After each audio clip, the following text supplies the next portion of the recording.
Hello everyone, welcome to CripChat weekly podcast on everything disability.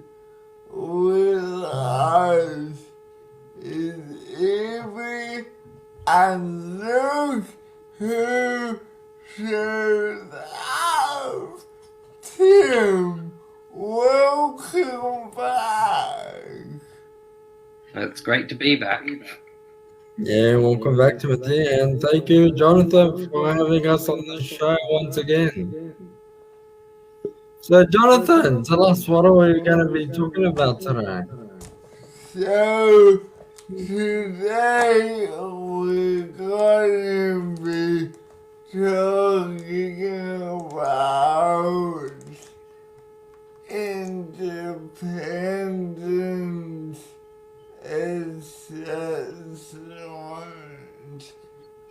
I don't know if you guys heard about Oh, yes, Jonathan, we've heard.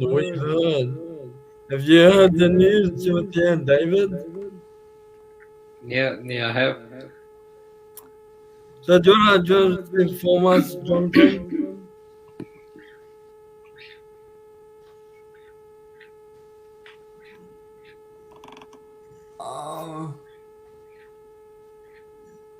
So I just informed the audience, sorry about that, Jonathan, but I beg your pardon? independent assessments have been scrapped.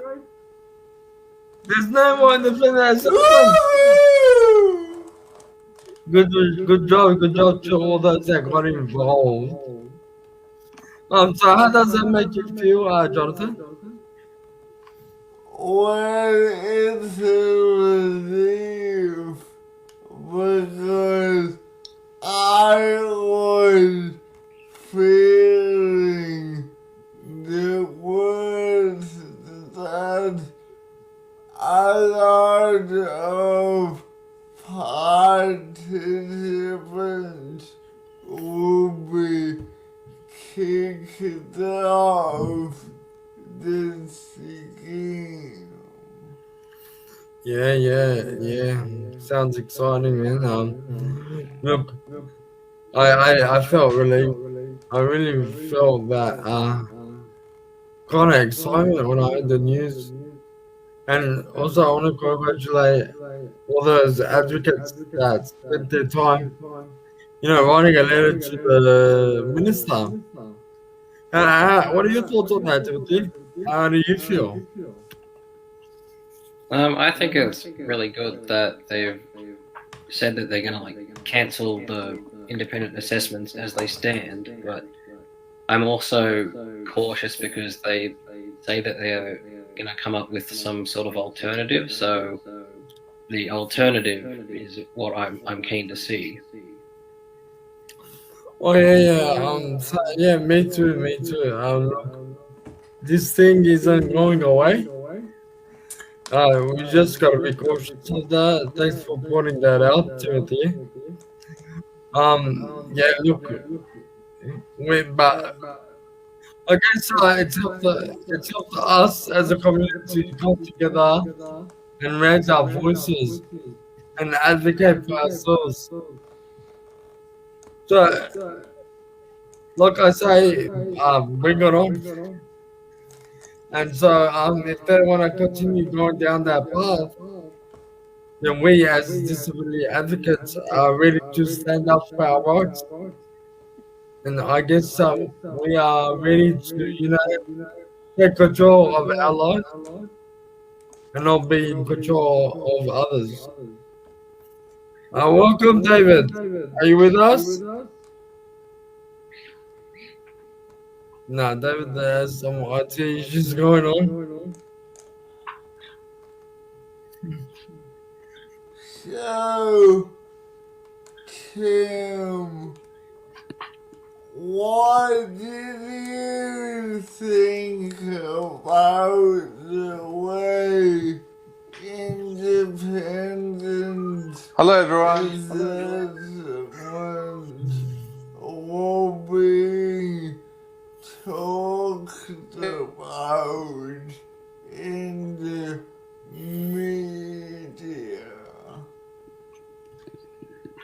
I think the way. Ibby, Oh yeah, sorry, go on. Sorry for that, David. Are you with us? Okay, sorry about that interruption. Timothy, continue Nah, on. that's okay. That's the joy of modern technology, isn't it? It never works when you need it to. Yeah. But yeah, my thoughts on how the reporting has gone. Excuse me while I let this bird out because she wants to get out and she'll scream the house down if I don't. Nice. So look, I'm happy to jump in. Sorry about that. So Jonathan, what was the question? There you go. So, Timothy's back.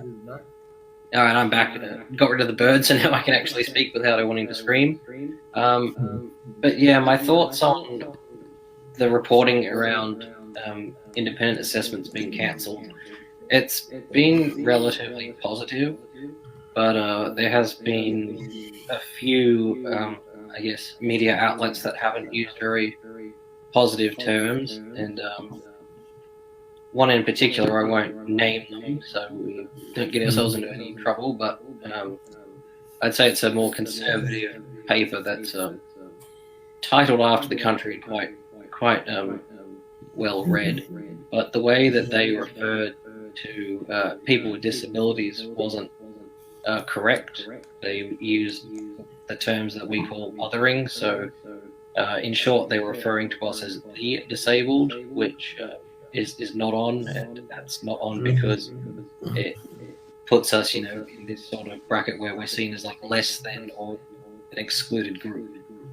But also in this piece that I read, they were saying that the canning of the independent assessments was a bad thing because apparently the NDIS is apparently hemorrhaging money and a waste of taxpayer dollars, according to this paper that I read. So that's only been like one thing, but the rest have been quite good and in support of scrapping the independent assessment. So yeah.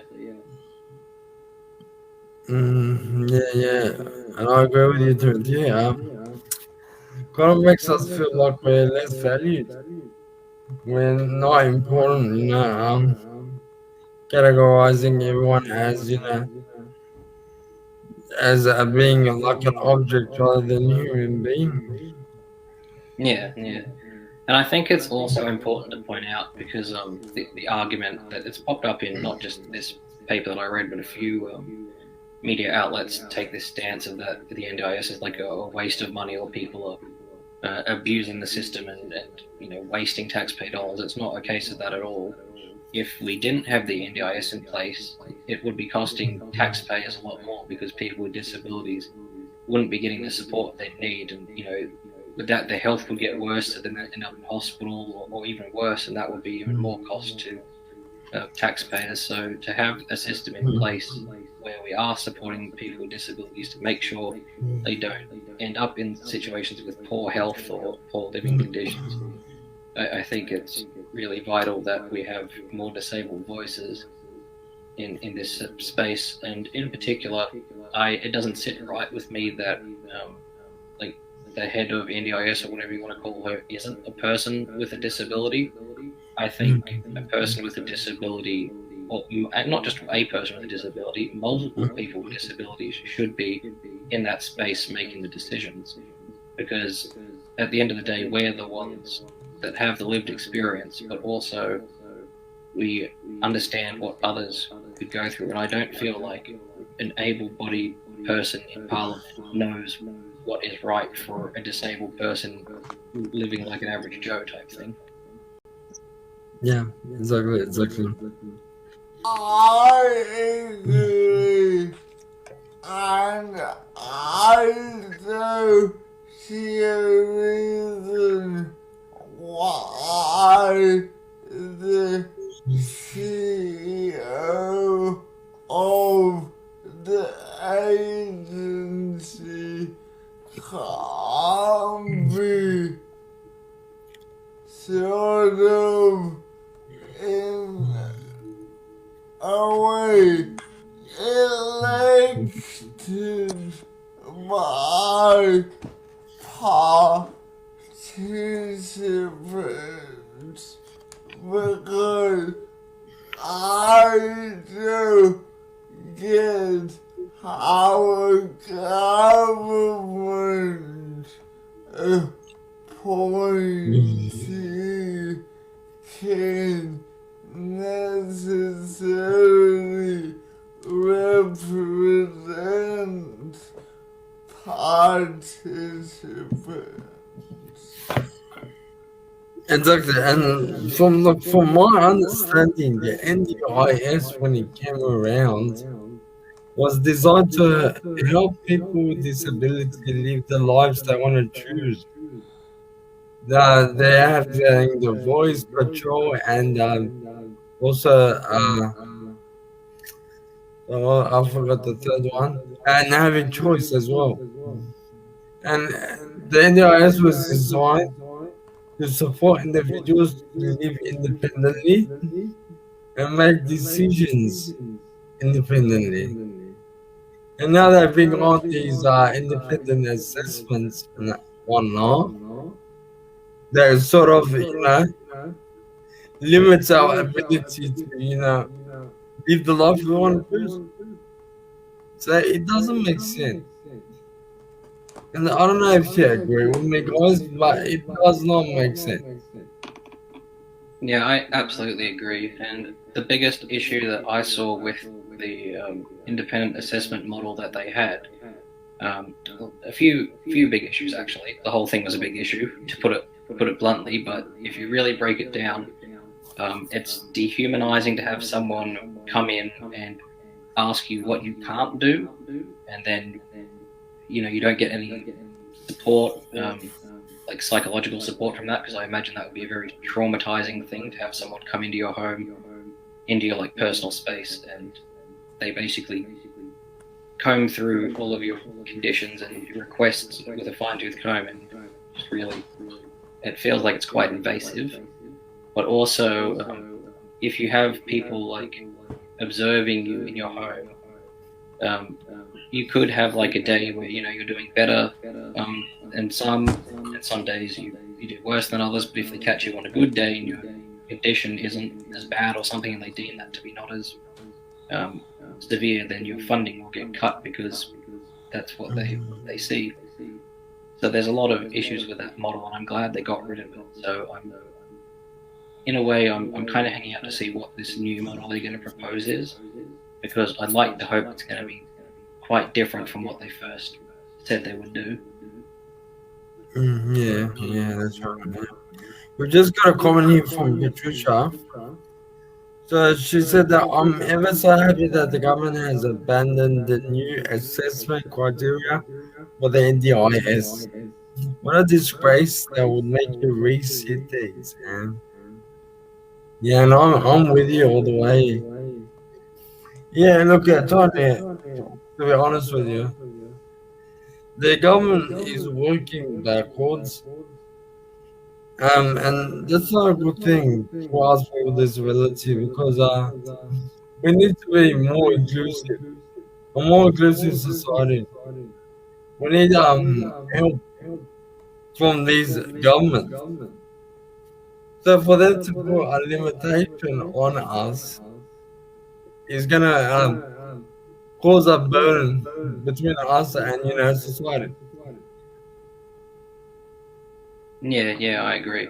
And I feel a way you could make these people in government see the damage that their potential ideas are doing to people, is to have them put them in a wheelchair or something and have them navigate around for a day. Give them a lived experience of sort. It's not going to give them 100% view into the life of a person with a disability, but it will give them some perspective that is different from their own. And I feel because they don't understand what it's like to be disabled, that's why they can make these decisions about our lives so easy, because they don't have that connection to disability. Yeah, exactly, Timothy. Like you said, you can put them on the wheelchair, make them live the life of, I guess, people with disability for a day. But is that enough? It's not enough. it does give them that perspective. But just remember, we're sort of in that situation, most of our lives, and so it's not really much getting perspective, but it's just understanding and educating yourself. That we need support, and you can't limit us from doing anything. Because in saying that, we're going back to the medical model of disability where people see people with disability as being sick, and once they're sick, they're unable to do anything or achieve anything. But rather, we want to live in the social model of disability where society is the one that causes barriers for us. That makes sense. Yeah, yeah.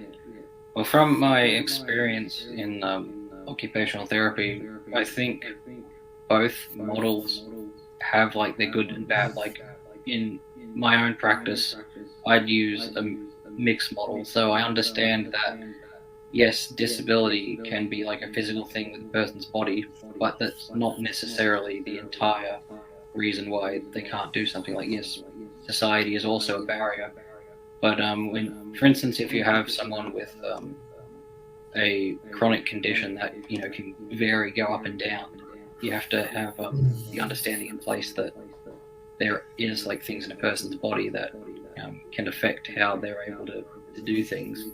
But also a huge part of that is society, because if we use the example of chronic illness and somebody has a day where they're not able to like get out of bed, you make it so they can work from home or something.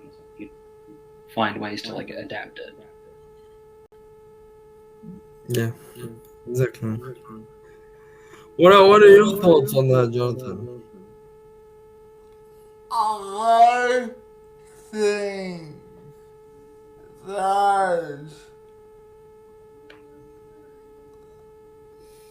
the current planning process is not perfect, but I think the flaw in the government thinking that is that the NDIS is just another form of welfare.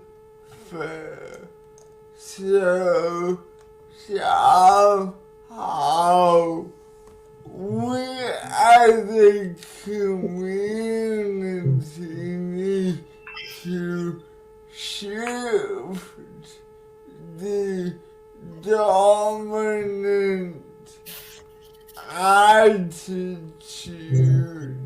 of the government to convince them the NDIS is not the pension. It's about enabling us participants to live a full and complete life. Exactly. Yeah, I agree. Just a comment from Julie. Hi guys, great outcome. Yes, it totally was. Totally was.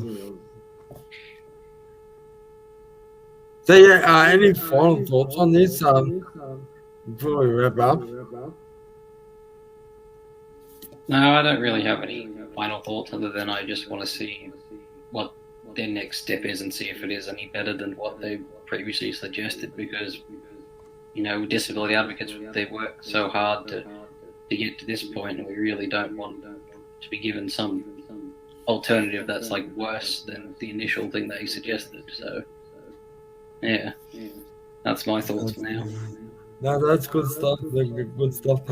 And also, look, there's really advocates are out there, especially organizations that are advocating for the rights of people with disability. And coming together as a collective and raising our voices, to, I guess, scrape the independent assessments was really a highlight because it recognizes that the importance of people with disability in the community, and it gives them, it gives people with disability the chance, raise their voice and make changes when they come together. And so, for all those disability advocates out there, just keep doing your thing. You're doing a great job. So, hats off to those organizations. And yeah, we're all in this together. So, yeah, pretty good stuff. Yeah. What about you, Jonathan? Any point thoughts? My final thought is it's great that independent assessments are dead, hopefully, but this is only the beginning of the path to a fair NDIS. So we shouldn't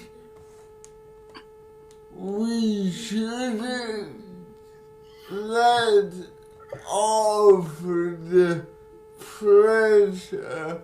We need to use this victory and push the government to see disability more through the social model. But for now, I'm Jonathan. You've been watching CripChat, your weekly podcast on everything disability. Join us next week for more CripChat.